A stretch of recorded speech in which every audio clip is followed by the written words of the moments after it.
ईश्वर के नाम से शुरू, जो अत्यंत दयावान और कृपाशील है। क्या मौत के बाद जिंदगी है? किसी चीज पर अधिकार मिलने का मतलब है कि उसकी हमें जवाबदेही करनी है।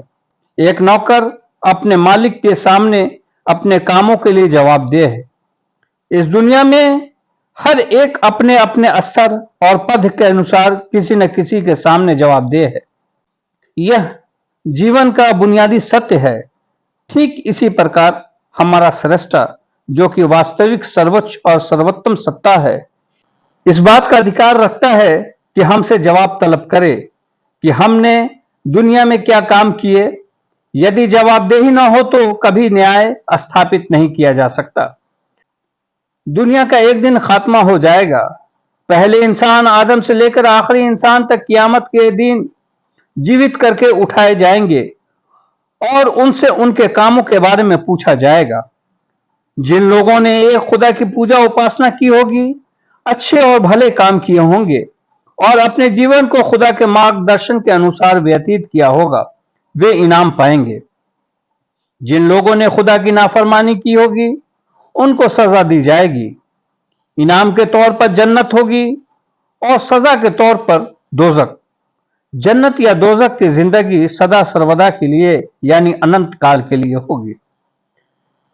क्या वास्तव में दोबारा उठाए जाने और न्याय के दिन की जरूरत है?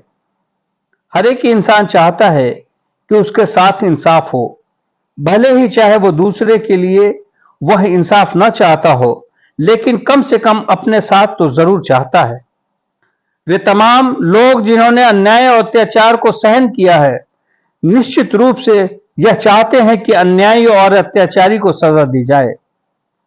हर आम व्यक्ति जरूर चाहेगा कि हर लुटेरे और बलात्कारी को सबक सिखाया जाना चाहिए। जरा सोचिए, क्या इस दुनिया में मौजूद दंड व्यवस्था के तहत पूर्ण और ठीक ठीक न्याय किया जा सकता है? कहा जाता है कि हिटलर ने अपने बर्बर शासन काल में बहुतों को मौत के घाट उतार दिया था। अगर कानून के तहत उसे गिरफ्तार कर लिया जाता तो उसे अधिक से अधिक क्या सजा दी जा सकती थी? अधिक से अधिक उसको फांसी के तख्ते पर लटका दिया जाता, किंतु यह सजा केवल एक व्यक्ति को मारने की ही हो सकती है। बाकी और लोगों की मौत की सजा का क्या होगा? हमने जजों को एक ही आदमी को कई बार उम्र कैद की सजा देते हुए सुना है, जो कि अपराध किए जाने से लेकर 100 साल तक की हो सकती है। यह इसलिए कि अपराधी इतने सालों की सजा का पात्र था। लेकिन क्या वास्तव में 100 साल पूरे हो जाने या उसकी मौत होने से सजा पूरी हो जाती है? सत्य और पूर्ण न्याय यह होगा कि पीड़ित की क्षतिपूर्ति भी की जाए। उन निर्दोष लोगों की क्या क्षतिपूर्ति की जाएगी जिनको जालिम तानाशाहों ने बेदर्दी के साथ मार दिया हो? हम उनकी क्षतिपूर्ति कैसे कर सकते हैं, क्योंकि वे तो पहले ही मर चुके हैं। बहुत से सदाचारी और नेक लोगों को सताया गया और बहुतों को मौत के घाट उतार दिया गया। क्या आप इस बात पर विचार नहीं करते कि ऐसे सदाचारी और नेक लोगों को उनके नेक कामों का फल मिलना चाहिए? तो आखिर वो कौन सा स्थान है और वह कौन सा समय आएगा जब उनको उनके अच्छे कर्मों का फल मिल सके? थोड़ा विचार करने से ही हम इस नतीजे पर पहुंचेंगे कि वास्तव में मरने के बाद एक ऐसे जीवन की आवश्यकता है जिसमें लोगों को इस दुनिया में किए गए कामों का पूरा पूरा बदला मिल सके।